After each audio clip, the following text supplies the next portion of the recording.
ቪዚብል የሆኑ የሚታዩ ለውጦች እንዳሉ ይታመናል። ከዛው ጋር ደግሞ አብሮ የሚነሱ ጉዳዮች ደግሞ አሉ። በተለይ የኑሮ ውድነቱ በማህበረሰቡ ዘንድ የሚነሱ ጥያቄዎች ናቸውና ምንድነው መፍትያቸው ይላሉ? ያደገ ካለ ኢኮኖሚ በአንድ ወገን የሚታይ ነገር አለ፣ በሌላ መልኩ ደግሞ የኑሮ ውድነቱ የሚኖሩ ጉዳዮች አሉ። እንዴት አስተሳስረን መፍትሄ ማምጣት እንችላለን ይላሉ? በጣም ሰፋ ያለ ሀሳብ የያዘ ግን ደግሞ መሰረታዊ ጥያቄ ነው። ግን ቀድሜ ወደ አነሳሁልሽ ጉዳይ ነው ይመልሰን። አሁንም የዚህን ጉዳይ እውነታ በየሌየሩ ሽንኩርቱን እየላጥን ካላየን በቀረ የተዛባ ግንዛቤና ያልተስተካከለ ድምዳሜ ላይ እንደርሳለን። ለምሳሌ የኑሮ ውድነትን እንደ ኤግዛምፕል እናንሳ፣ ወይም ኢንፍሌሽንን፣ የዋጋ ግሽበትን። ይሄን አጠቃላይ ኢኮኖሚ ችግር እኛ በሶስት ነው የከፈልነው። እዳ አለ ብዬሻለሁ። ደሞዝ መክፈል አንችልም፣ መበደር አንችልም፣ ፕሮጀክቶች ቆመዋል። ምን ብናደርግ ነው ካለንበት ጣጣ መከራ ወጥተን ወደ ተስተካከለ ነገር ወይም ወደ ተሻለ ነገር የምንገባው ብለን በሶስት ምዕራፍ ከፈልነው። የመጀመሪያው ምዕራፍ ማፍታታት ነው። ፕሮጀክት ተሳስሯል። ብድር መክፈል፣ ብድር መበደር ተሳስሯል። ኤክስፖርት፣ የሀገር ውስጥ የንግድ እንቅስቃሴ ተሳስሯል። ማፍታታት ያስፈልጋል። አቧራውን ማራገፍ ያስፈልጋል። በአንዳንዱ ጉዳይ እሴት መጨመር ያስፈልጋል። በአንዳንዱ ጉዳይ ሕግ መቀየር ያስፈልጋል። በአንዳንዱ ጉዳይ ከፈት ማድረግ ያስፈልጋል። እንከፋፍተው፣ ንፋስ ይግባበት። እምክ የሚለው የታሸገውን ነገር ፈታ ፈታ እናርገው የሚል ውሳኔ ነበር የወሰነው። እንግዲህ ለውጡ ከመምጣቱ በፊት ለ10 ምናምን ዓመታት ኢትዮጵያ ውስጥ አጠቃላይ ከ20 ዓመት ያላነሰ ጊዜ ኢንፍሌሽን ኮንቲኒየስሊ እያደገ መጥቷል። ያው የነበረው የአጠቃላይ ኢኮኖሚ የሚታወቅ ሆኖ ኢንፍሌሽን ግን ተቋርጦ ያውቃል። 20 ዓመት ኢንፍሌሽን አንድ ዓመት አጋጥሞ ሲገራ፣ 2 ዓመት አጋጥሞ ሲገራ፣ 3 ዓመት አጋጥሞ ሲገራና 10 15 ሲሆን አንድ አይደለም። በደንብ ስር እየያዘ ስለሚሄድ መልሶ ማስተካከሉን በዛው ልክ ፈታኝ ነው የሚሆነው። አንደኛው ፈተና የነበረብን እዳ መኖሩ ብቻ ሳይሆን ግሽበቱ ለአመታት እያደገ እየቀጠለ ይመጣ ሳይቋረጥ። ይሄ ችግር ነው። ይሄ በሽታ ነው። እዚህ በሽታ ላይ ደግሞ ኢንፌክሽን መጣ። ሰው ለታመመበት ጉዳይ መድኃኒት እየወሰደ ሳያገግም ኢንፌክሽን መጣ ማለት ህይወቱን ሊቀጥፍ የሚችል አደጋ መጣ ማለት ነው። ኢንፌክሽኑ ምንድነው? አንደኛው ኮሮና ነው። ገና ምኑንም ሳንይዘው ኮሮና የሚባል ነገር መጥቶ ከሳቢያችን ከጉዟችን የሚያደናቅፍ ሆነ። ኮሮና እንዴት ነው የሚያደናቅፈን? አግዙን ብለናቸው እናግዛችኋለን በርቱ ያሉ ነገራት ኮሮና ሲመጣ የነሱ ጣጣ ገዘፈና የነሱ ችግር በዛና የኛ ጉዳይ ሁለተኛው ችግር ሆነባቸው። እኛን ለማየት ጊዜ የላቸውም። በጣም ተወጥረዋል እነሱ። ኮሮና ሲባል በሽታው ብቻ አይደለም፣ ብዙ የተሳሰረ ጉዳይ በውስጡ ስላለበት። የዩክሬን ጦርነት መጣ። የዩክሬን ጦርነት ድራማቲክ የሆነ ሺፍት ነው ያለው። ወደ አፍሪካ የፈሰውን የድጋፍ መጠን በከፍተኛ ደረጃ ቀንሶ ወደዛ እንዲሄድ አድርጎታል። በከፍተኛ ደረጃ አቴንሽን የሚሰጡ የሚያግዙ ተቋማት፣ ሀገራት፣ ግለሰቦች ትተውን ወደ ዋናው ጉዳያቸው ገቡ። ኢንፌክሽን ነው። ችግር አለብን። ተደግፈን ከችግሩ እንዳንወጣ ደግሞ ተጨማሪ ችግር ተደረበበት ማለት ነው። ንግድ የሚያስተጓጉል፣ እርዳታ የሚያስተጓጉል፣ ድጋፍ የሚያስተጓጉል ግጭት፣ የሀገር ውስጥ ግጭት ተፈጠረብን። ከግራ ከቀኝ በ3 ወር ገባለሁ በ5 ወር ገባለሁ የሚሉ ኃይሎች ግጭት አበዙብን። እነዚህ ግጭቶች ሙሉ አቅማችንን ማዋል በሚገባን ነገር እንዳናውል በገንዘብም በጊዜም በጉልበትም ወሰዱብን። ኢንፌክሽኖች ናቸው። በነበረው መከራ በነበረው ችግር ላይ ተጨማሪ ችግር ነው። ሶስተኛው ባለፉት 20 ዓመታት ከኮሮና በፊት በነበረው ጊዜ የኢትዮጵያ ኢንፍሌሽን በየአመቱ እያደገ ሲመጣ የዓለም ኢንፍሌሽንን በዛ ልክ ተናጋ ሊባል አይችልም። የጨመሩባቸው ሀገራት ይኖራሉ፣ ግን አሁን ባለው ደረጃ ዓለምን የሚያናጋ ጉዳይ አልነበረም። ኢንፍሌሽን ከኮሮና በኋላስ የዓለም ሁሉ መከራ ሆነ። እንደ IMF ሪፖርት የ2024 ሪፖርት የአምናው ሪፖርት የሚያሳየው ቱርክ 58% ነበር ኢንፍሌሽኑ። ከፍተኛ እድገት ባለፉት 20 ዓመታት ካመጡ ሀገራት አንዷ ቱርክ ናት። ትራንስፎርም ያደረገች ሀገር ናት። ግን ባለፈው ዓመት በነበረው አጠቃላይ ሂደት 58% ግሽበት ነበረባት። ግብጽ 33% ግሽበት ነበረባት። አርጀንቲና ከ200 በላይ ግሽበት ነበረባት። ይሄ የአይኤምኤፍ ሪፖርት ነው። አሜሪካ እዛ የሚኖሩ ዜጎቻችን እንደሚነግሩን ድሮ እንቁላል የሚገዛበትን ዋጋ ድሮ ስቶር ሄደው ሱፐርማርኬት ሄደው የሚያገኟቸውን እቃዎች በቁጥርም አያገኙም፣ በዋጋም ጨምረዋል። ብዛም አሜሪካ ነዳጅ ወጣ ወረደ ይባላል እንጂ ብዙ ዋጋ የተረጋጋ የነበረው። አሁን እንደዛ አይደለም። ከፍተኛ የዋጋ ግሽበት አለ። ዓለምን የናጠው ማለት ነው። ዓለምን ሲደሞ ኢምፖርት የሚደረጉ ኢንፍሌሽኖች አሉ። እዛ ሲረበሽ እንደኛ በኢምፖርት ላይ ቤዝ ያደረገ ኢኮኖሚ ያለው ሀገር ደግሞ ኢንፍሌሽን ኢምፖርት ያደርጋል። የቆየ ችግር አለን። ላው ላይ ኢንፌክሽን መጣ። ይሄ ችግር ደግሞ ከኛ አልፎ የዓለም ችግር ሆነ። ይሄ ሲደማመር ችግሩን ለመፍታት የምንወስድበት መንገድ በምዕራፍ ካልተከፈለ በቀር በቀላሉ የሚፈታ ሆኖ አናገኘውም። እና በመጀመሪያው ምዕራፍ ፈታታ ነው። አቧራውን ለማራገፍ ሞከር፣ ቫልዩ ለመጨመር ሞከር፣ እሴት ለማከል ሞከር። በሁለተኛው ምዕራፍ ማንሰራራት ነው ያለብን። ሊፕ ፍሮግ ነው ማድረግ ያለብን። ቀስ ያለው አካሄድ፣ ኢንክሪመንታል የሆነው አካሄድ ካለንበት ችግር አያወጣንም። ያን ለማድረግ ደግሞ 3 ነገር ላይ እናተኩር። አንደኛ ተቋም እንገንባ፣ በፍጥነት እንፍጠን። በእያንዳንዱ ስራዎቻችን እንፍጠር። ፈጠራ ይታከልበት። ፈጠራ ከሌለ የፈጠርነውን ነገር ለመከወን ፍጥነት ከሌለ በፍጥነት የሚከውን ተቋም ከሌለ ሊፕፍሮግ ማድረግ አንችልም፣ መዝለል አንችልም። ኢንክሪመንታል ነው የሚሆነው እድገቱ። ያ ደግሞ ከሆነ የምናስበው ውጤት አናመጣም ብለው ወሰንን። ልክ እንደ ቅድሙ በሌየር ማየት እንዲያስችልሽ ነው የማነሳው። ይሄ ተቋም መገንባት አለብን ሲባል የነበረው የሰው ኃይል ኢትዮጵያ ውስጥ የነበረው የመንግስት ሰራተኛ ቁጥር አንዳንዱን ጉዳይ ለመከወን በቂ አይደለም። በነገራችን ላይ ባለፉት 6-7 ዓመታት በአቨሬጅ የኢትዮጵያ መንግስት ለደሞዝ የሚያወጣው ገንዘብ በየአመቱ በአቨሬጅ 21% ይጨምራል።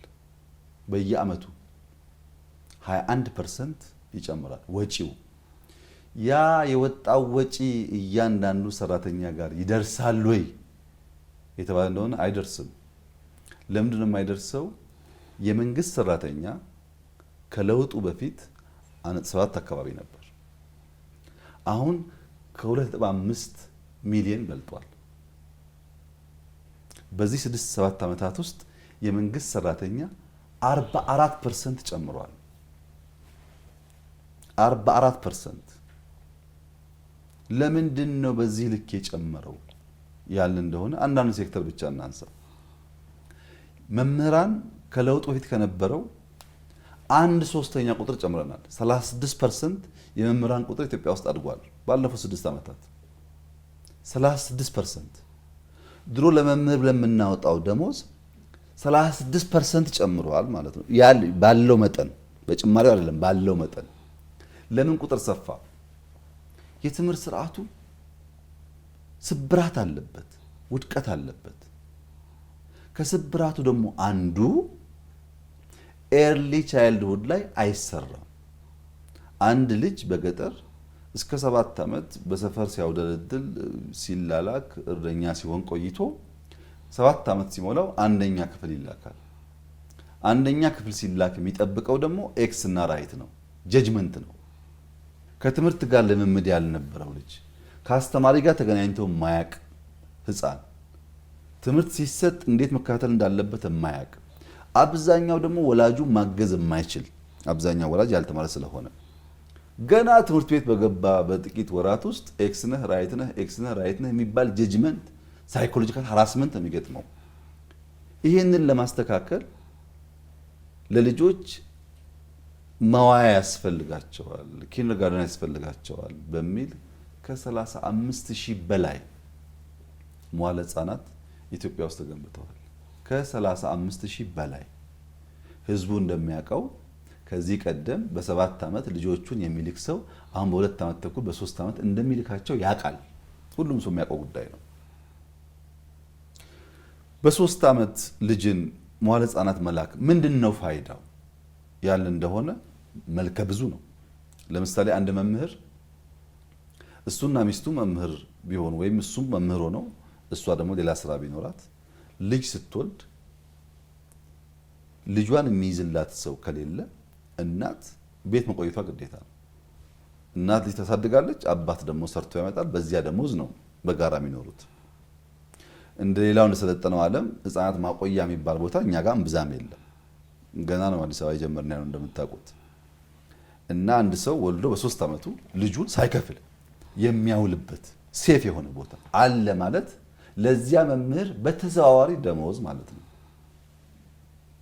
በቀጥታ ካሹን ስለማይቀበል ላይገባው ይችላል፣ ግን ደሞዝ ማለት ነው። ብሔራዊ ጥቅም ማለት በግለሰብ የሚመነዘር ጥቅም ብቻ ሳይሆን ኮሌክቲቭ ጥቅም ስለሆነ ያ ልጅሳ የሚማረው እየተጫወተ ነው። ፈተና የለበትም፣ ኤክስ እና ራይት የለበትም። ኤቢሲዲ የሚያጠናው እየዘለለ ነው፣ እየዘፈነ ነው። ከልጆች ጋር እንዴት እንደሚውል ያውቃል። መደማመጥን ይማራል፣ ኤቢሲዲ ይማራል። በጣም በርካታ ነገሮች በዚያ ሂደት ውስጥ 2 ዓመት 3 ዓመት ተምሮ አንደኛ ክፍል ሲገባ ኤቢሲዲ እንግዳው አይደለም፣ አስተማሪ እንግዳው አይደለም፣ ከሌሎች ሰፈር ልጆች ጋር መዋል እንግዳው አይደለም። ባለፈው የነበረበት አይነት ሳይኮሎጂካል ሃራስመንት ዜሮ ባይሆንም በከፍተኛ ደረጃ ይቀንስለታል። እዛም ኤሌመንታሪ መስራት የሚገባው ስራ አለ። ያ ብቻውን በቂ አይደለም ዜሮ ለማድረግ፣ ግን ቢያንስ ከሰው ጋር የተለማመደ ልጅ ይፈጠራል። አሁን አዲስ አበባ ላይ አንዳንድ ጥናቶች እንደሚያሳዩት በአንድ ግቢ ውስጥ የሚያድጉ ብዙ ከጎረቤት ጋር የማይጫወቱ በእኛ በተለምዶ አባባል የተሻለ ቤተሰብ የተሻለ ኢንካም ያለው ቤተሰብ ልጆች የሚባሉት ከፍተኛ የሆነ የኮሚኒኬሽን ችግር አለባቸው። ከፍተኛ የሆነ የኢሞሽናል ኢንተለጀንስ ችግር አለባቸው። ሰው ጋር ረዥም ጊዜ ተቀምጠው ሊያወሩ አይችሉም። ሀብታሞች ልጆቻቸውን ለቲቪ ሰጥተው፣ ለሰራተኛ ሰጥተው፣ ለግቢ ሰጥተው ከሄዱ ከሰው ጋር እንዴት ሀሳብ እንደሚቀያየር የማያውቅ ልጅ ከሆነ ነጋዴም ቢሆን መንግስትም ቢሆን ምንም ቢሆን ያ ሰው ከሰው ጋር ስለሚሰራ የኋላ ኋላ ስብራት መሆኑ አይቀርም። 36% መምህራን ጨምረን አሁን በመቶ ሺዎች መምህራን ካልጨመርን በስተቀር በኤርሊ ቻይልድሁድ የምንሰራው ስራ የተሟላ አይሆንም። ለመገንባት ለቁሳቁስ ለመምህራን ደሞዝ ምን ያክል እንደሚወጣ እንግዲህ አስዩ። ጤና ባለፉት 6-7 ዓመታት 53% የጤና ሙያተኛ ጨምረናል። ከነበረን ጤና ሙያተኛ 53% ጭማሪ ተጨምሯል። ለምን? በየሰፈሩ ጤና ኬላዎች በብቃት ስላልነበሩ ወይም ሐኪም ስላልነበረ ያን ካላስፋፋን በቀር ያሉን የሕክምና መስጫ ጣቢያዎች አሁን ያለውን ፖፑሌሽን ማገዝ አይችሉም። በዚህ ሕክምና ሙያ ላይ የሚሰራ ሰው ደሞዝ ያገኘ ቀጥታ ብትይ ላያገኝ ይችላል። ግን በቀን 50 ሰው 20 ሰው የሚያይ ከነበረ በተወሰነ ደረጃም በየቦታው የሚያግዙ ሰዎች ሲፈጠሩ ያ ቁጥር ይቀንሳል ማለት ነው። ያ ቁጥር ቀነሰ ማለት ሁለተኛ ስራ ሊሰራ እድል አገኘ ማለት ነው። ያ ቁጥር ቀነሰ ማለት ብዙ ነገር ለማድረግ ጊዜ ያገኘ ማለት ነው። ይሄ በቁጥር ያለው እድገት ነው። በየአመቱ 21% ጨመረ ስልሽ 21% ገንዘብ ኪሳችን ገባ ላይሆን ይችላል። ግን ተጨማሪ ተቋም ስንገነባ የሰፋ ነገር አለ። ተቋም ባንገነባ ደግሞ የማይመጣ ውጤት አለ። ዘንድሮ ሪፎርሙን ስንሰራ ደሞዝ ጭማሪ ያስፈልጋል፣ ሰዎች ይቸገራሉ ብለን እንደ መንግስት 91 ቢሊዮን ብር ነው የጨመርነው። በዘንድሮ 7 ወር 8 ወር ከጨመር 91 ቢሊዮን ብር ነው የጨመርነው። አጨማመራችን ላይ የኢትዮጵያ መንግስት ሰራተኛ እስከዛሬ በነበረ ሁኔታ ከታች ያለው 1000 ምናምን የሚያገኙ ሰዎች አሉ። እዚህ ፕራይም ሚኒስተር ኦፊስ የሚሰሩ የ1200 ደሞዝተኞች አሉ፣ በየቦታው አሉ። እንደዚህ እንደ ሀገር ሚኒመም ዌጅ አልሰራንም እንደ ሀገር። ቢያንስ ግን በመንግስት እንጀምረው። ሰው 1000 ብር እየበላ አንዳንዱ ልጆችም ስላሉት መኖር ስለሚቸገር ከላይ ያለውን እናሳንሰውና በትክክለኛው የደሞዝ ጭማሪ መጠን ከሄድን ታች እያነሰ ላይ ከፍ ከፍ እያለ ነው በፐርሰንቴጅ ስለሆነ ያንን ገልብጠው ላይ እንቀንስና ታች ያለው ሰው መኖር የተሳነው ሰው ትንሽ ኑሮውን ከፍ እናድርግ ብለን ከ1000 ምናምን ሚኒመም የሚባለው የመንግስት ክፍያ 4800 አስገብተናል። ሚኒመም የሚባለው አሁን ከመንግስት ጨርሰን ወደ ግሉ ሚኒመም ዌጅ እንመጣለን። እየተዘጋጀን ያለነው 4800 ስናስገባ ዝቅተኛ ኢንካም የነበራቸው ደሞዝተኞች 300% በላይ ጭማሪ መጥቶላቸው በደሞዛቸው ውስጥ ላይ ግን ፐርሰንቴጁ ያንሳል። ለምን አነሰ? 91 ቢሊዮን ብር በአመት ኢንጀክት ከማድረግ በላይ ኢትዮጵያ አቅም የላትም። ለምን? ቅድም ያልኳት ናታ ኢትዮጵያ 91 ቢሊዮንም አመጣ ብዙ ነገር ቀናንሳ ነው ያደረገችው። ከዚያ በላይ ቢጨመር ጠቃሚ ነበር፣ በጣም ጠቃሚ ነበር። የኢትዮጵያ ደሞዝ በቂ አይደለም፣ የኔ ደሞዝ በቂ አይደለም። ግን በአንድ በኩል ስብራት እንጠግናለን፣ በሌላ በኩል ደግሞ ለትውልድ ሀገር እንሰራለን ስላል ሰምሃው መስዋዕት ካልከፈልን በስተቀር የምናስበው ነገር ልናሳካ አንችልም። አሁን ዘንድሮ የፌዴራል መንግስት ሰራተኛ ፌዴራል መንግስት ደሞዝ የሚከፍለው 450 ቢሊዮን ብር በልጧል ከምናስገባው ገቢ። ኖት አምና ዘንድሮ ከምናስገባው ገቢ ግማሹ የሚውለው ደሞዝ ነው። 900 ገደማ ቢሊዮን ብር ገቢ እንጠብቃለን፣ ግማሹ ደሞዝ ነው። በቀረው ግማሹ ነው እንግዲህ ማንኛውም ነገር የሚሆነው። ሰው ደሞዝ ላይ ጥያቄ እንደሚያነሳው ደሞዙን ብትሰሪለት ብታስተካክይለት ደሞዝ ብቻ ምን ያደርግልኛል፣ ጠመኔ ያስፈልገኛል፣ ኮምፒውተር ያስፈልገኛል ማለቱ አይቀርም። ለማስተማር ወረቀት ያስፈልገኛል ማለቱ አይቀርም። ሐኪምም ቢሆን መድኃኒት ማለቱ አይቀርም። እነሱም ሰፖርት ማድረግ ይኖርብናል። ይሄ በተወሳሰበ ችግር ውስጥ ያለ ሀገር፣ የተከማቸ በሽታና ኢንፌክሽን ያለው ሀገር በአንድ ጊዜ ያንን ጉዳይ ሰብሮ መውጣት ስለሚያስቸግር ፋውንዴሽናል ስራዎች እየሰራን በሂደት በየደረጃ ደግሞ እየፈታን መሄድ ይጠብቃል። ለምንድን ነው እንደዛ የሚሆነው? ኑሮ ውድነትን ማስተካከልና እድገትን ደግሞ አብሮ ማምጣት ማለት አውሮፕላን እየበረረ መጠገን ማለት ነው። መኪና እየተንቀሳቀሰ እየተጓዘ መጠገን ማለት ነው። ለመጠገን መቆም አለበት። ካልቆመ በቀር መጠገን አይቻልም። ለምሳሌ ኢትዮጵያ ውስጥ ያለውን ፕሮጀክት በሙሉ ብንገታ፣ ፓብሊክ ኢንቨስትመንት ቢቆም ምንም ጥርጥር የለውም ኢንፍሌሽን ድሮፕ ያደርጋል። ህዳሴው ታማት እናቆየው ብንል ድሮፕ ያደርጋል ኢንፍሌሽን፣ ከፍተኛ ሀብት ኢንጀክት ስለሚደረግበት። ያ ማለት ግን ዛሬ የምንኖረው ኑሮ ነገ ላለን ዲማንድ መልስ ሊያመጣ ስለማይዘጋጅ የአንድ ሳምንት እፎይታ ነው፣ አንቲፔን ነው። ወዲያው በሽታው ምናልባት አገር ሽቶ ሊመጣ ይችላል። እያደግን ነው ኢንፍሌሽን ለመግራት እየሰራን ያለ ነው። እድገት እውነት አለ ወይ ኢትዮጵያ ውስጥ? ባለፉት 6 ዓመታት 7 ዓመታት እንግዲህ 6-7 ዓመት ምለው ኮሮናውን ጨምሬ ውጊያውንም ጨምሬ ነው እንጂ እነሱ ከወጡ 6-7 ዓመት አልሞላ። ግን እነሱን ደምረን ስናይ እድገት አለ ወይ ያለ እንደሆነ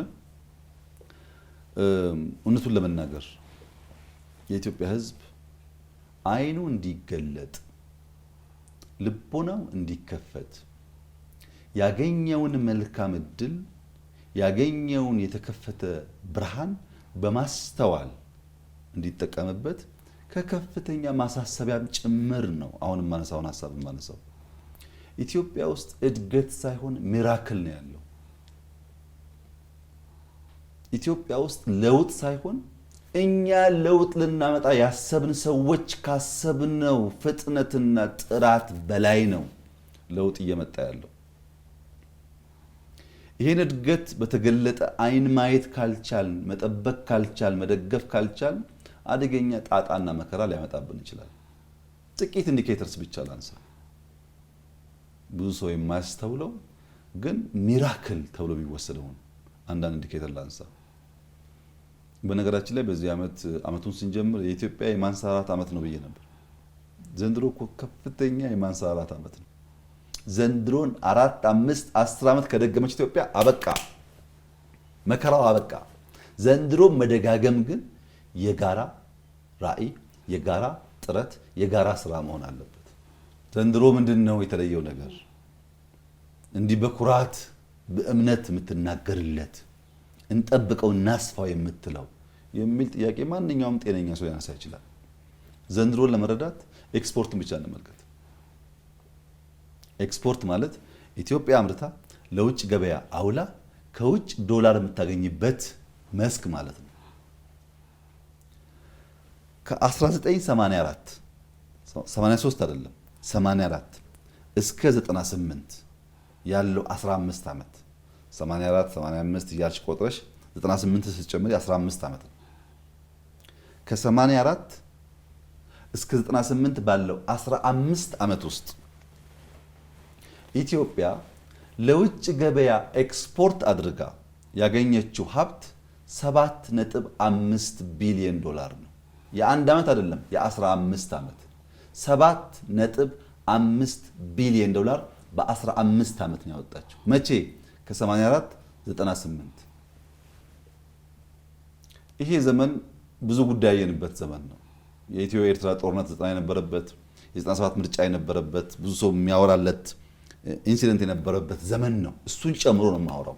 ከ84 እስከ 98 ባለው ጊዜ ውስጥ ኢትዮጵያ ለውጭ ገበያ አቅርባ ያገኘችው የዶላር መጠን 7.5 ቢሊዮን ዶላር ነው።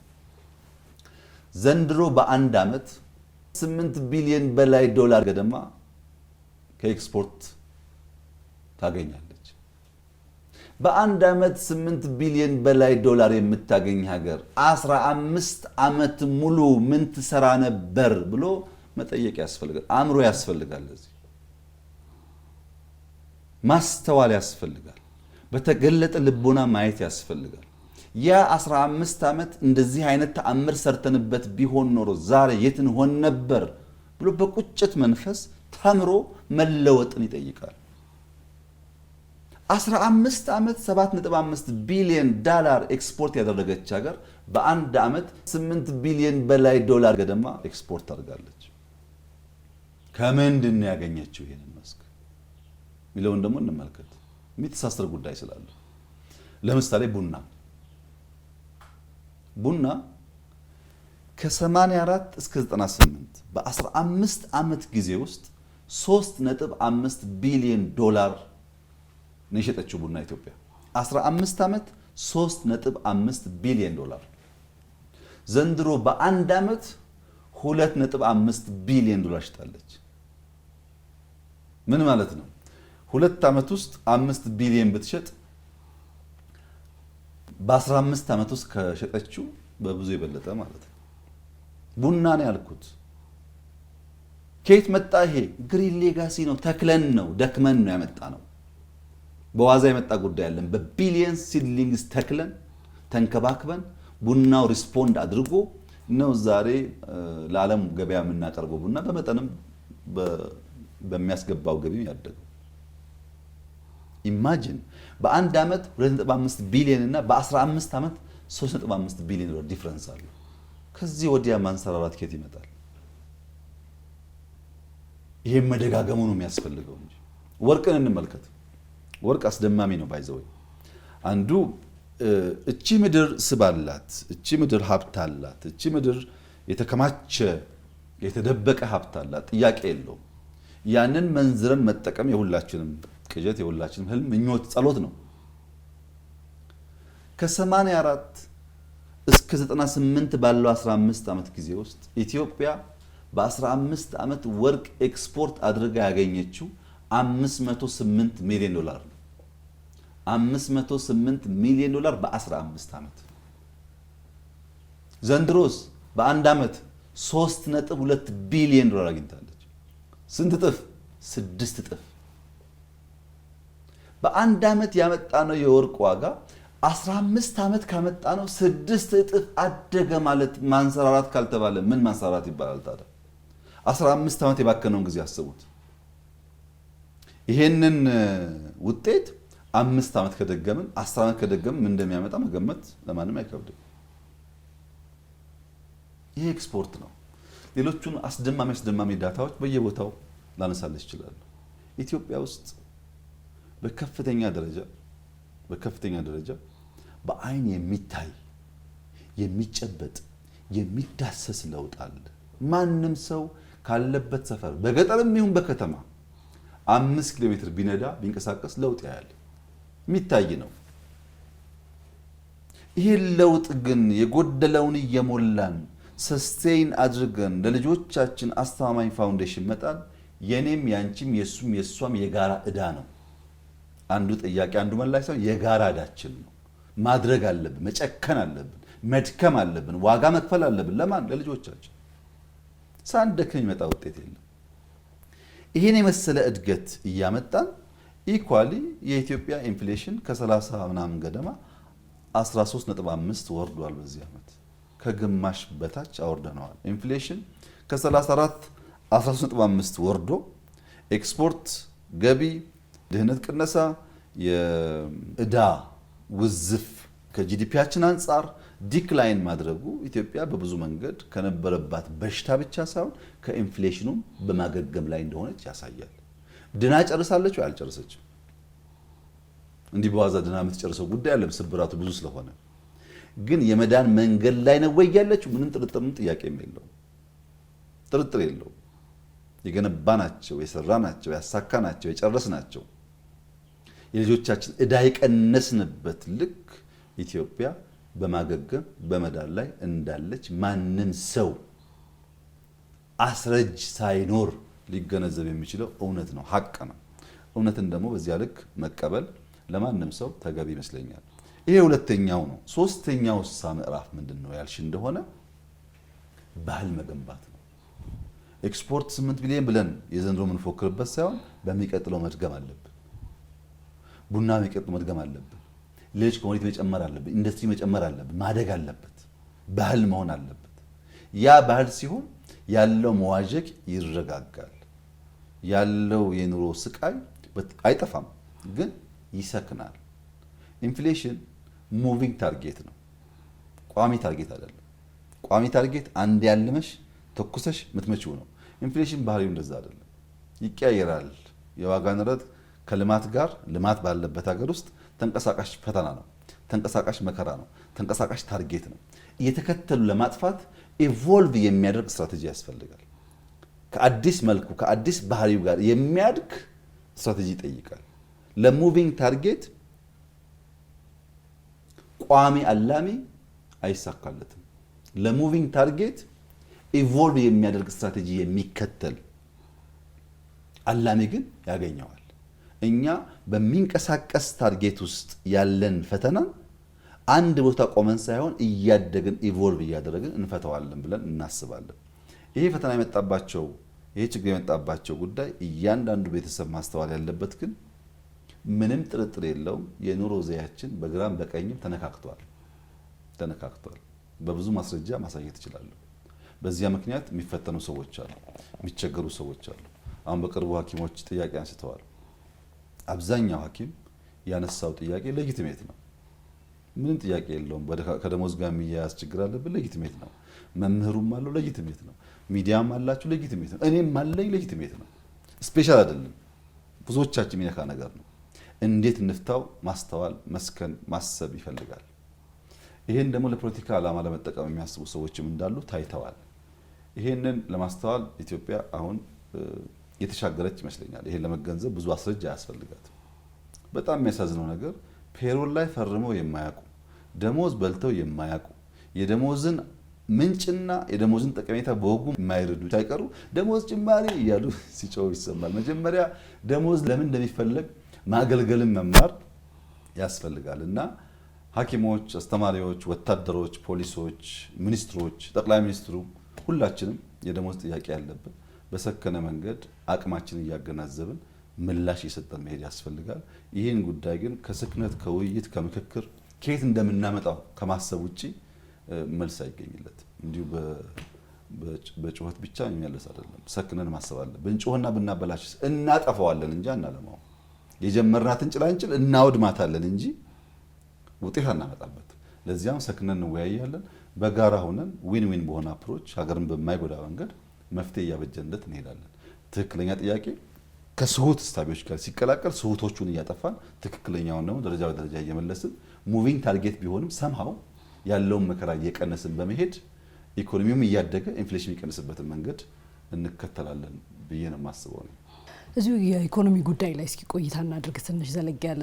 ክቡር ጠቅላይ ሚኒስትር፣ ኢትዮጵያ የተሟላ የማክሮ ኢኮኖሚ ትግበሯን ተቀላቅላለች እንግዲህ በቅርቡ ይህንን ሪፎርም ተከትሎ ግን የሚነሱ ትችቶች አሉ። ይህ ሪፎርም በተጽዕኖ የመጣ ሪፎርም ነው እንጂ ኢትዮጵያዊ ሪፎርም አይደለም የሚሉ ሀሳቦች ይሰነዘራሉ። እዚህ ላይ ምን ይላሉ እርስዎ? ማንም ሰው ምግብ ከማዘዝ በፊት ሜኑ ማገላበጥ አለበት። ስለ ራበው ብቻ ሬስቶራንት ሄደው ምግብ አይልም። ወይ ሽሮ ወይ ምስር ወይ ቀይ ወጥ ይላል። ሜኑ ማየት አለበት።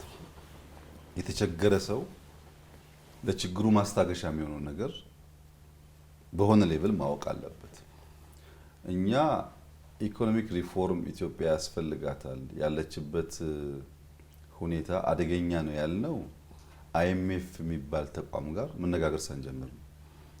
በነገራችን ላይ ቢሮ ገብቼ የመጀመሪያው የኢህአዴግ የብልጽግና አይደለም የኢህአዴግ ስራ አስፈጻሚ ስብሰባ ኢኮኖሚክ ከፈት የሚል ውይይት ነበር የመጀመሪያው። በዛ ጊዜ ነው አይኤምኤፍ ጥቁር ይሁን ነጭ በአካል የማግኘት እድል አልነበረኝም። ሁለተኛ በመደመር መጽሐፍ ላይ ቁልጭ ተቀምጧል። ኢኮኖሚያችን ቅድም እንዳልኩ ተሳስሯል። ገንዘብ ኦቨር ቫልዩድ ሆኖ ከዓለም ጋር ሊያገበያይ በማይችል መንገድ ታንቆ ኢንቨስትመንት በከፍተኛ ደረጃ እንዳይመጣ አድርጎ በተጨናነቀበት ሁኔታ የሆነ ነገር ካልተፍታታ በቀር ነገሩ እንደማይቀጥል ይታወቃል። እና በቀጥታ ከአይኤምኤፍ ወይ ወርልድ ባንክ የሚያያዝ ጉዳይ ሳይሆን የኛ ችግር የኛ መከራ ሜኑ ማገላበጥ ግድ ብሎት ነበር።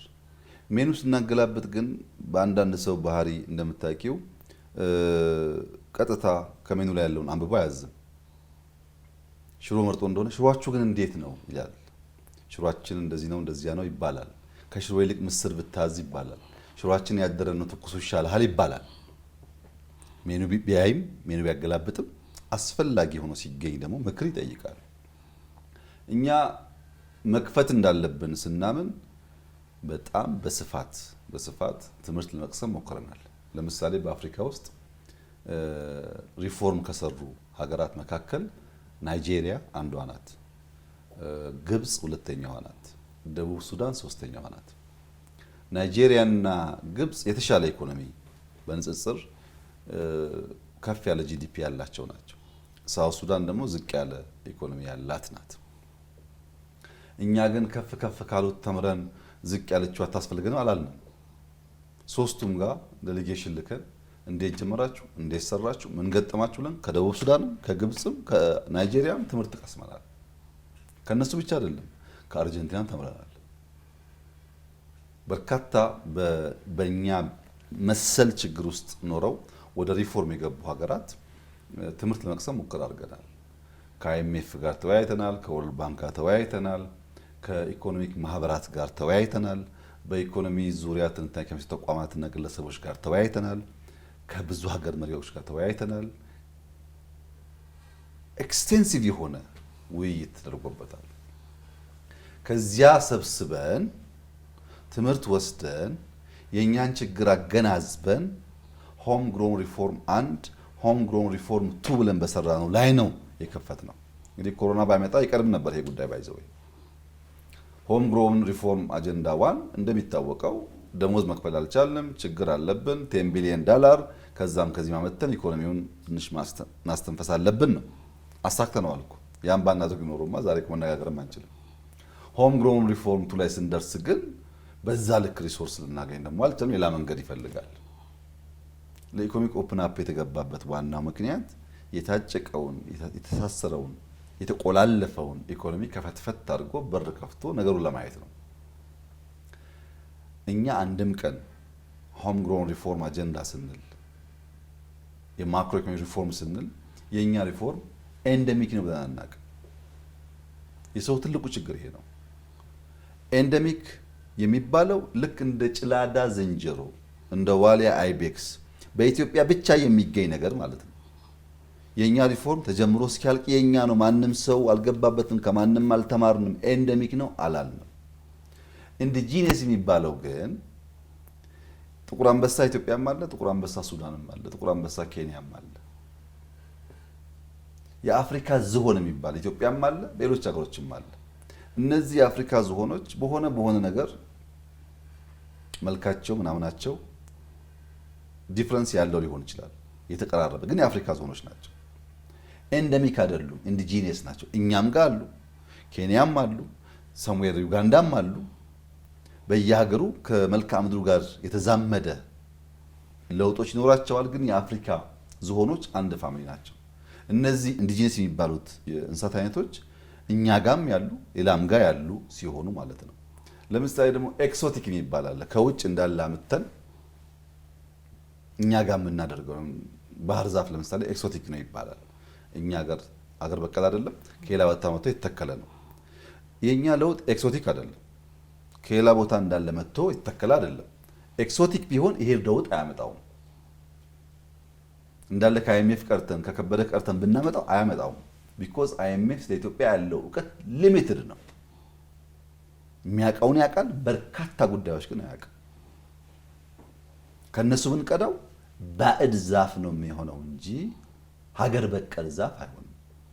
የለም አይኤምኤፍ ቢባል ድርሻ አይልም፣ ይሄማ ኤንደሚክ ነው ጭላዳ ዝንጀሮ ነው ደግሞ ካልንም የምንጠብቀው ሪሶርስ ስላለ እኛ ጀምረን የምንጨርሰው ሪፎርም የለም። እሱም ስህተት ነው። ግን ኢንዲጂኒየስ ነው።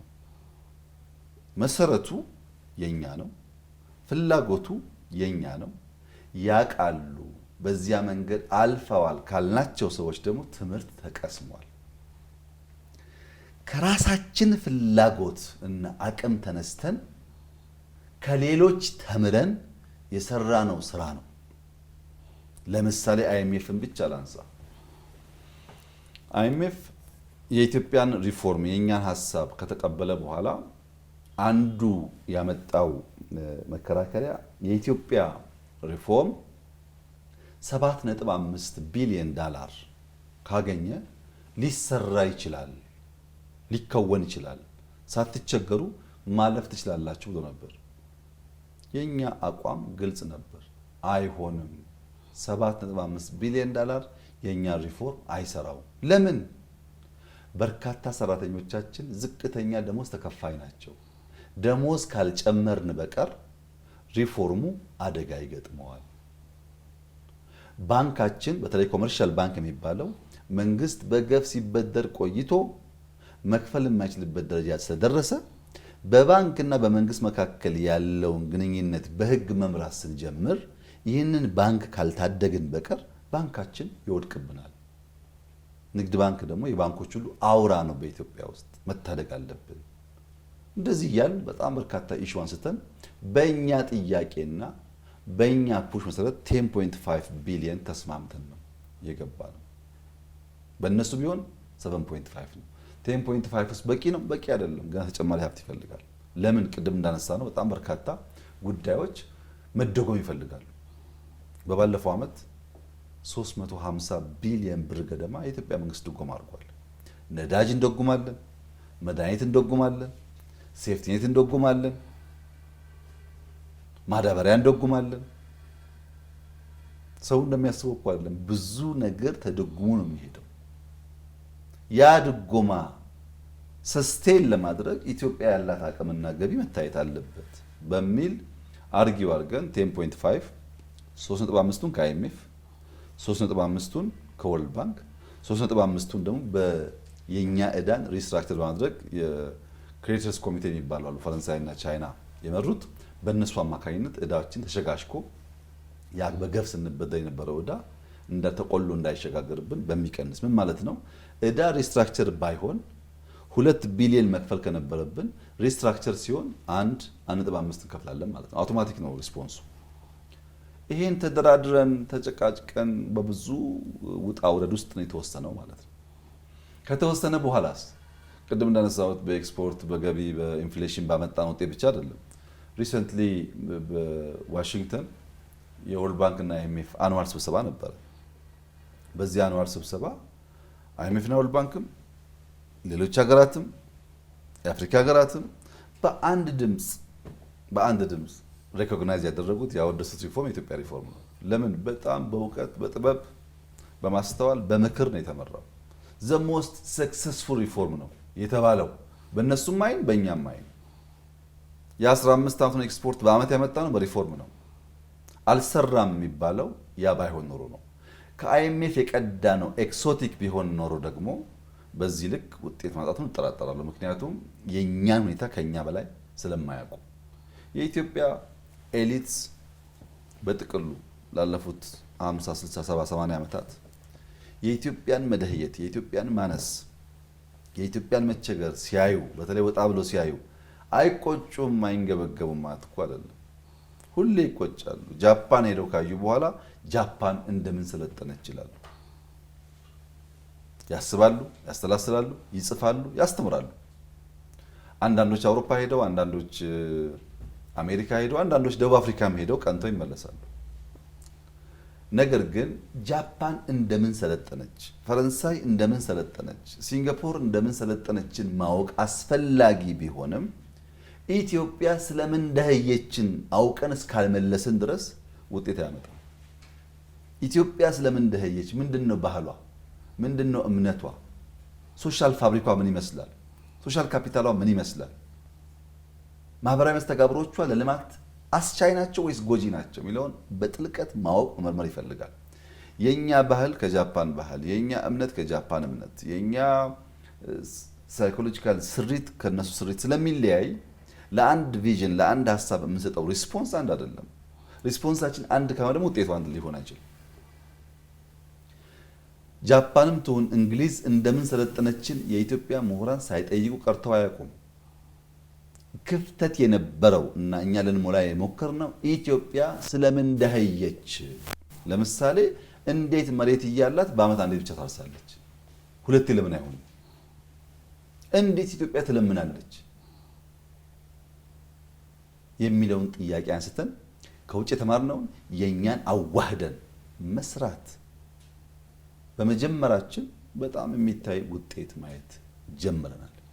ይሄ መርህ ተኮር ፕራግማቲስት ስለሆነ የኛ አሰራር በፕራግማቲዝም የተሞላ ስለሆነ ከኛ ሁኔታ ስንነሳ፣ ከኛ ሁኔታ ስንማር፣ ከኛ ችግር ስንነሳ ከሌሎች አንማርም ብለን አንዘጋም። ከሌሎች ጠቃሚ ነገር ካለ ለኛ ጉዞ የሚያግዝ ካለ ትምህርት እንወስዳለን።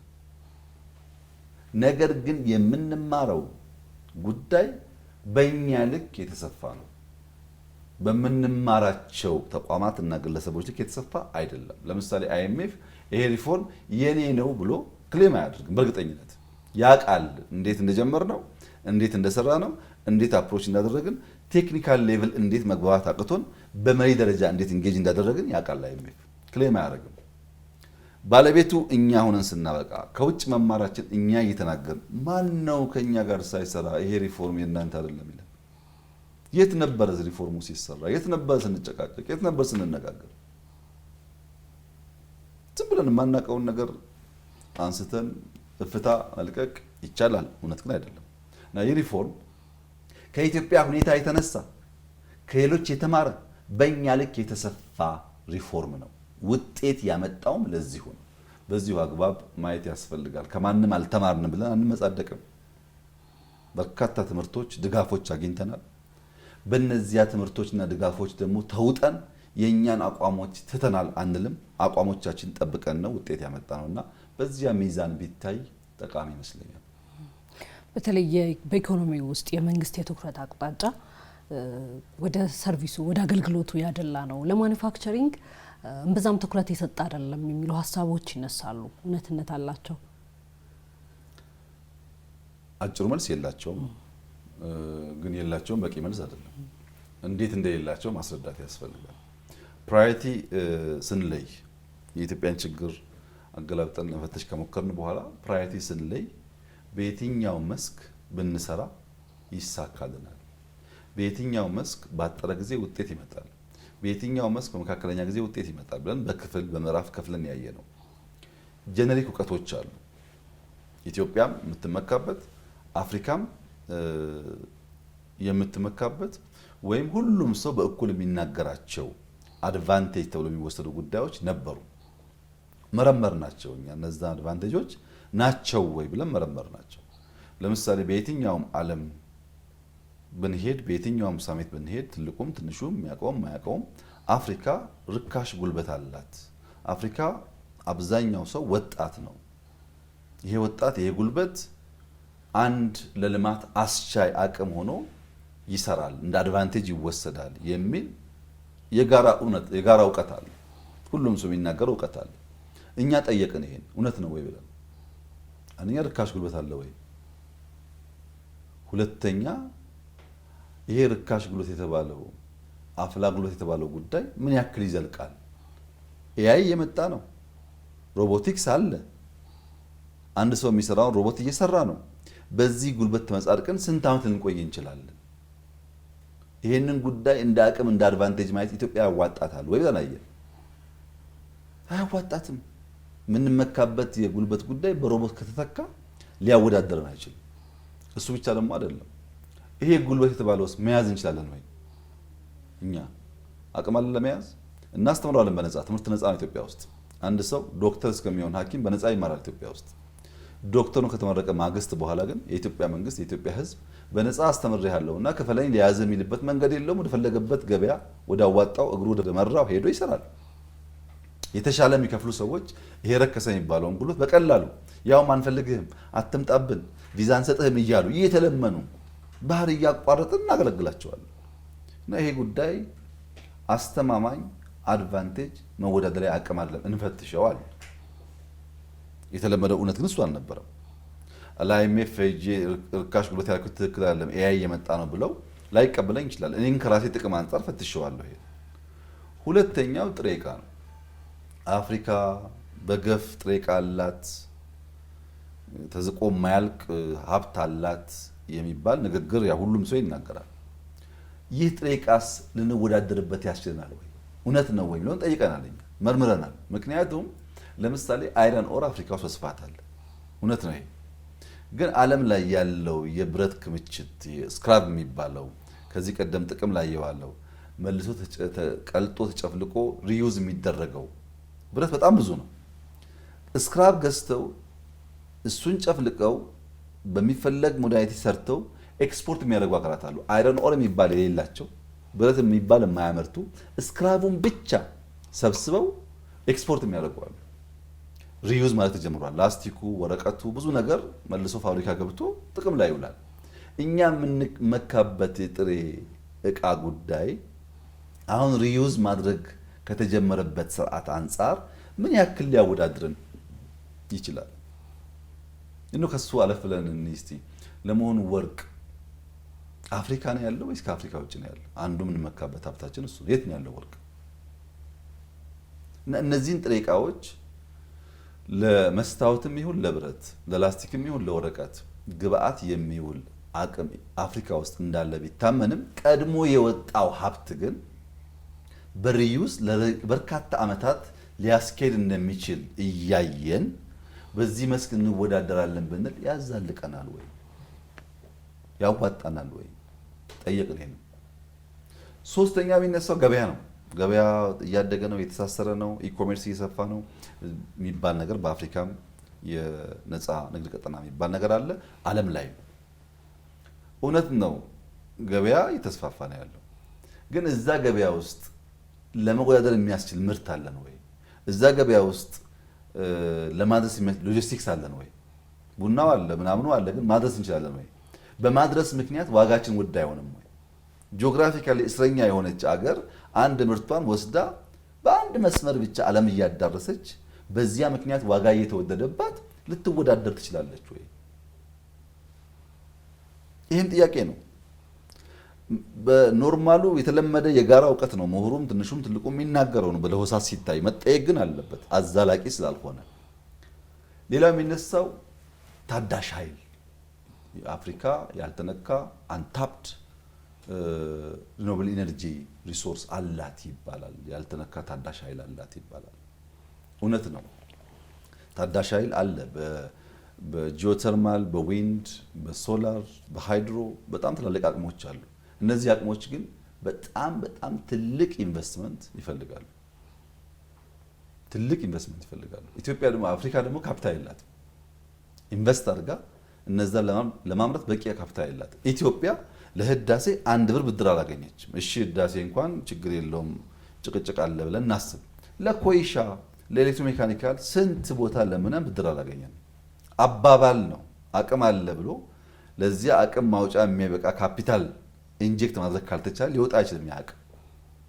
ሁለተኛው ራሱ ታዳሽ ኃይል ቢመረት ራሱ ህዳሴ ቢመረት ራሱ ኮይሻ ቢመረት ራሱ ጂኦተርማል ቢስፋፋ ራሱ አሁን ያለው የ3D ኢንቬንሽን የ3D ቴክኖሎጂ ያመጣው ችግር የለም ወይ? ከዚህ ቀደም አንድ ሰው መኪና ለመስራት በጣም ትላልቅ ሼል ያስፈልገዋል። በዚያ ውስጥ ነው እያንዳንዱ ፓርት እየተመረተ ተገጣጥሞ መኪና የሚሆነው ወይም ትላልቅ ሄቪ ኢንዱስትሪ የሚሰራው። አሁን 3D እያንዳንዷን ፓርት በኮምፒውተር ሰርቶ ፕሪንት ስለሚያደርግ እቺን በምታክል ቤት ውስጥ እያንዳንዱ ፓርት ሊመረት ይችላል። ቢኮዝ እንደ ከዚህ ቀደም በሞልድ አይደለም የሚሰራው፣ በ3D ነው የሚሰራው። ይሄ የኢንዱስትሪን ሳይዝ ቀንሷል። የኢንዱስትሪን የኢነርጂ ፍላጎትም ቀንሷል። በስፋት ደግሞ እየቀነሰ ይሄዳል። በቀጣይ ዓመታት ኢንዱስትሪ ከኢነርጂ የሚፈልገው ፍላጎቱ እየቀነሰ ነው የሚሄደው፣ ሳይዙም ኢነርጂውም። ኢነርጂ ለመቀነስ የማይሰራ ምርምር የለም። የኢነርጂ ሎስ ለመቀነስ የማይሰራ ምርምር የለም ዓለም ላይ። ቢኮዝ ትራንስሚሽን ከፍተኛ ሎስ አለው። ጄኔሬት ያደረገው ኢነርጂ እንዳለ አናገኘው እና 3Dም አፌክት እያደረገው ነው ይሄን ነገር። ከሁሉ በላይ ግን ሎጂስቲክስ የሚባል ችግር አለ። ሃይዌይ፣ ሬልዌይ፣ ፖርት የሌላቸው ሀገራት ለምሳሌ ጋምቤላ ላይ አምርቼ እኔ ከጋምቤላ አዲስ አበባ ለማምጣት የሚፈጅብኝን ቀን አስቡት። ከአዲስ አበባ ደግሞ እንደገና ፖርት ወስደዋል። ፖርቱ አንድ መስመር ስለሆነና አማራጭ ስለሌለ ለምሳሌ ማዳበሪያ በምናስገባበት ወራት ኢትዮጵያ ማዳበሪያ ስታስገባ የጅቡቲ ወደብ ጤም ስለሚል ምንም ነገር ማስገባት አንችልም። የሲዝናል ጉዳይ ስለሆነ ነዳጅ ስናስገባ ሌላ ሊኪድ ነገር ማምጣት እንቸገራለን። ይሄ በቃ ፋክት ነው። ኢኮኖሚያችን እያደገ ሲመጣ እያየን ያለነው መከራ ነው። አማውንቱ እያደገ ሲል በዛው ልክ ፈተናው እያደገ ይሄዳል። ሎጂስቲክስ ውስንነት ባለበት ሀገርስ እንዴት ይሆናል? እነዚህን ጉዳዮች መርምረን ጠይቀን መጨረሻ የደረስንበት ጉዳይ ብዝሃ ዘርፍ፣ ብዝሃ ተዋናያን፣ ብዝሃ ተጠቃሚ ካላደረግነው በቀር በአንድ ሴክተር ላይ በአንድ ሴክተር ላይ ዲፔንድ ያደረገ ኢኮኖሚክ ሙቭመንት የኢትዮጵያን ስብራቶች አይጠግንም ብለን እንደመደም። ብዝሃ ዘርፍ ያስፈልገናል። አንዱ ሲሰበር አንዱ ሲደክም አንዱ እያልን ነው የምናስበውን ብልጽግና የምናረጋግጠው። በአንዱ ጉዳይ ላይ ብቻ መለጠፍ አያዋጣንም። ለምን? የኛ አልቲሜት ፍላጎት ብልጽግና ነው። ድህነትን ድምጥማጡን ማጥፋት ነው፣ መበቀል ነው ምንፈልገው። ያን ብልጽግና ለማረጋገጥ የሚያስፈልጉ ዲቴልስ ኤሌመንቶቹን ካለየን በቀር በሆነ ጉዳይ ብቻ መዘን የምናሳካው አይደለም። አንድ ሰው ምጣድ ሳይኖረው እንጀራ መጋገር ማሰብ አይችልም። እንጀራ ለመጋገር ጤፍ ያስፈልጋል።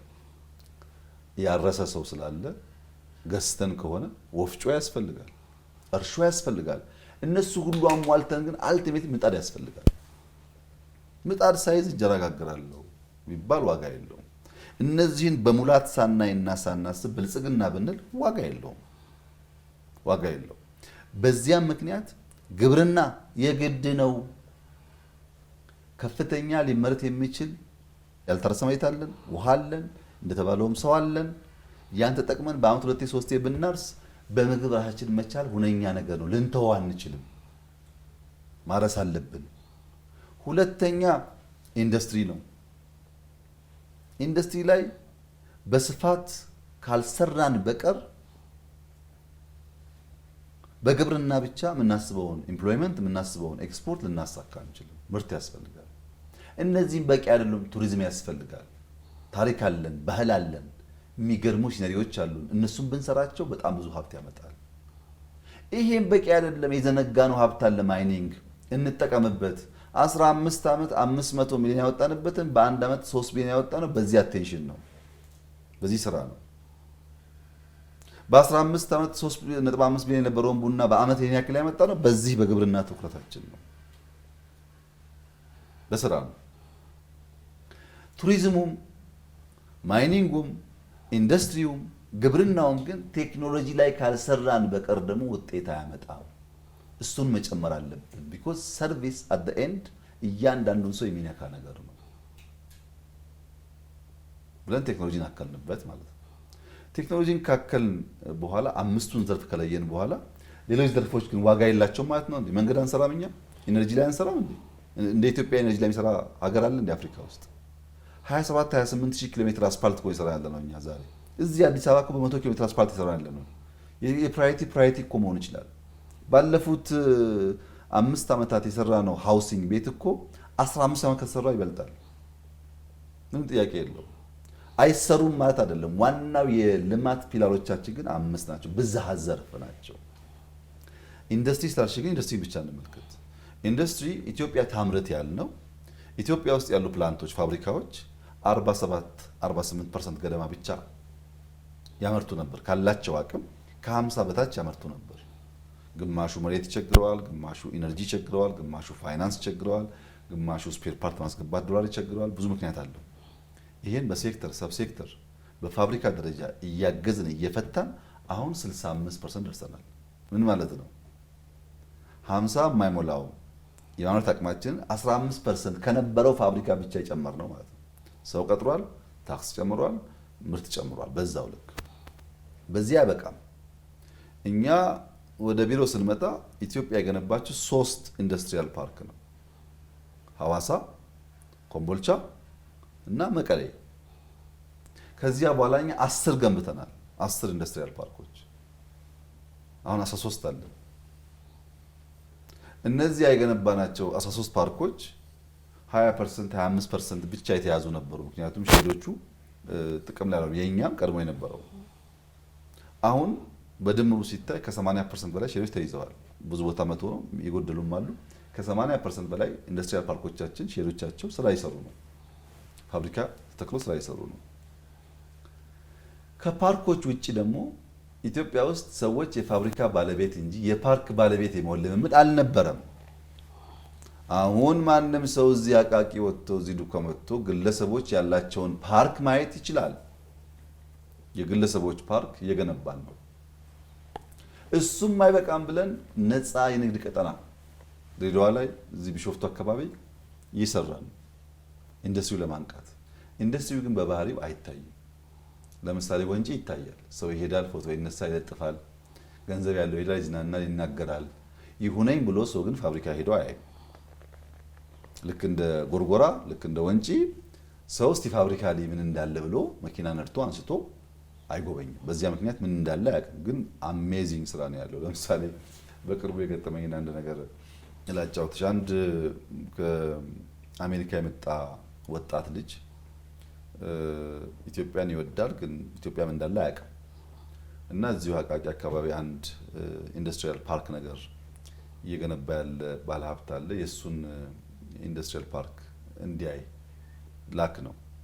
እና ልጁ ማንም ሰው ቪዲዮ አንስቶ ማንም ሰው ፎቶ አንስቶ ይሄ ነገር ኢትዮጵያ ውስጥ የሚለኝ ላምን አልችልም።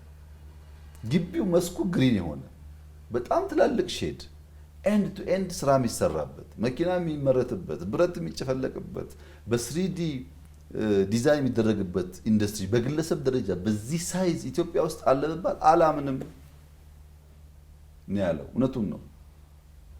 ማየት ይፈልጋል። የሚያስደንቁ ስራዎች አሉ። ካላየናቸው ግን አይገባንም። ኢንዱስትሪ በባህሪው ግን እንደሌሎቹ አይደለም። ትንሽ ይዘገያል። ለምሳሌ አንድ ሰው ፋብሪካ ለመትከል መሬት ወሰደ እንበል፣ ዲዛይን ሰራ እንበል። ፋብሪካው እኮ እዚህ የለም፣ ያዘዋል። ፋብሪካው ይመረታል። ተጓጉዞ ቅድም ባለው ሎጂስቲክስ ችግር ይመጣል። ከዛ ደግሞ ይተከላል። የሙያተኛ ችግር አለ፣ ይበላሻል። ስፔር ፓርት የለም፣ ይጠገናል። እንደዚያ ሆኖ ሪስፖንድ ለማድረግ እንደ ቱሪዝሙ እንደ ግብርናው እንደ ቴክኖሎጂው ፈጣን አይደለም፣ ጊዜ ይፈልጋል። አሁን በዚህ ዓመት የኢትዮጵያ እድገት ከሚያመጣቸው ሴክተሮች ውስጥ አንዱ ኢንዱስትሪ 13% ያድጋል ያልነው እኮ ግብርናው 6% የሚያድገው ሪስፖንድ የሚያደርግበት ሲዝን ደርሷል ማለት ነው። እስካሁን ኢንቨስት እያደረግን ነበር። አሁን ደግሞ ሪስፖንድ ወደሚያደርግበት ደረጃ እየመጣ ነው ያለው። በሚቀጥሉት ዓመታት ይሄ እያደገ ይሄዳል። ኢንዱስትሪው በጣም ሪስፖንድ እያደረገ ይሄዳል። ብዙ ፋብሪካዎች ተክለናል። ባለፉት ሁለት ዓመት እኮ ከ385 በላይ ሄቪ ኢንዱስትሪስ ገንብተናል። በጣም ትላልቅ። ለምሳሌ ለሚ ሲሚንቶ ፋብሪካ ማለት እኮ በጣም ትልቅ ነው። ኢትዮጵያ ውስጥ ያለውን የሲሚንቶ ችግር ፈትቶ እኮ ኤክስፖርት እናድርግ እያለ ነው። ለሚ ሲሚንቶ ፋብሪካ ኢትዮጵያ እስካሁን ያላትን ፋብሪካ ተደምረው የሚያመርተው ግማሽ ያህሉን ያመርታል። የሁሉ ፋብሪካ ተደምሮ እንደዚህ በየሴክተሩ አሉ ማለት ነው። ግን ሰው አያቸውም። ለሚ ካልሄደ ፋብሪካዎችን ሄዶ ካላየ ስንት መኪና የሚጠገነው አሴምብል የሚደረገው ኢትዮጵያ ውስጥ እነሱም ካላየ በቀር የተሟላ ግንዛቤ አይይዝም። ሰርቪስን በሚመለከት ግን ትኩረት ተሰጠው ማራከስ ትክክል አይደለም። ሰርቪስ የኢኮኖሚ እድገት መቋጫው ማሰሪያው እሱ ነው። ለምሳሌ የአሜሪካ ትልቁ ኢኮኖሚ የሚባለው እኮ ግብርናውና ኢንዱስትሪ ተደምሮ 30% ቢሆን ከ70% በላይ ሰርቪስ ነው። ማንም ያደገ ሀገር አልቲሜትሊ ቢገር ሼር ያለው በእድገት ውስጥ ሰርቪስ ነው። ለምን መሰለሽ? በቅርቡ ዘመን ገበያ የሚባል የኢኮሜርስ ኢትዮጵያ ጀምራለች። ዘመን ገበያ የጀመርንበት ዋናው ምክንያት ምርት እያለ ዲማንድ እያለ መሀል ላይ ባሉ ደላላዎች ምክንያት ምርትን ከፈላጊው ማገናኘት ችግር ሆኗል።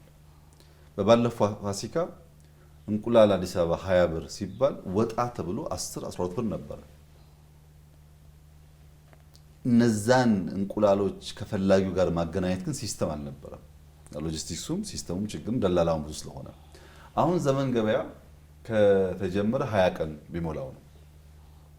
ከ2000 በላይ አይተምስ አሉት። ሽንኩርት አለው፣ ቃሪያ አለው፣ በግ አለው፣ ሞተር ሳይክል አለው፣ ባጃጅ አለው። የሌለው ነገር የለም። ገና 20 ቀኑ ነው። 4 ሚሊዮን ገደማ ሽያጭ አከናውኗል በዚች ቀናት ውስጥ። ይሄ የኢትዮጵያ አሊባባ ማለት ነው። ጥቅሙ በጣም ብዙ ነው። አሁን በቅርቡ የአረፋ በዓል አለብን። ለአረፋ በዓል ሰው በግ በዘመን ገበያ ቨርቹዋሊ ያዛል፣ ደሊቨሪ ይደረግለታል። መሀል ላይ ያለው ደላላ መሀል ላይ ያለው ሰው በከፍተኛ ደረጃ ይቀንሳል ወይም ወደ ትክክለኛ መስመር ይገባል። ሰርቪስ ማለት ይሄ ነው። በጉ አለ፣ ፈላጊው አለ። በጉና ፈላጊው እያለ ቴክኖሎጂ ባለመኖሩ፣ ሎጂስቲክስ ባለመኖሩ፣ የገበያ ስርዓት ያልተዘረጋ በመሆኑ ተጠቃሚ የሚጎዳበትን ስርዓት ይቀንሳል ማለት ነው። ሰርቪስ ከሌለማ ምርት ምን ዋጋ አለው? አይደርስም። አንድ ቀላል ኤግዛምፕል ላንሳልሽ። አንድ ጃኬት፣ ይሄ ጃኬት ዱባይ $150 ከሆነ ዱባይ ባልገዛው ጀርመን ሲሄድ 155 160 ሊሆን ይችላል። አሜሪካ ሲሄድ 145 ሊሆን ይችላል። ቻይና ሲሄድ 130 ሊሆን ይችላል። ኢትዮጵያ ይሄው ጃኬት ይሄው ሱፍ መርካቶ ላይ 500 ይሆናል። በብር አይደለም በዶላር። ዶላር ኢትዮጵያም ዶላር ዩኤም ዶላር ቻይናም እኩል ሆኖ ሲያበቃ ለሚሰጠው ግብር ለትራንስፖርቱ 15-20 ብር ይጨምር ችግር የለውም። 3-4 እጥፍ እንዴት ይሆናል? ዘሴም ኳሊቲ ያለው ምርት ዘሴም ቫልዩ ባለው ዶላር በዚህ ያክል ዲፈረንስ ለምን ይለያያል? ያን እንደሆነ የሰርቪስ ችግር ነው፣ የገበያ ትስስር ችግር ነው። ያን የገበያ ትስስር ችግር የምንቀርፈው ሲስተም በመዘርጋት ነው።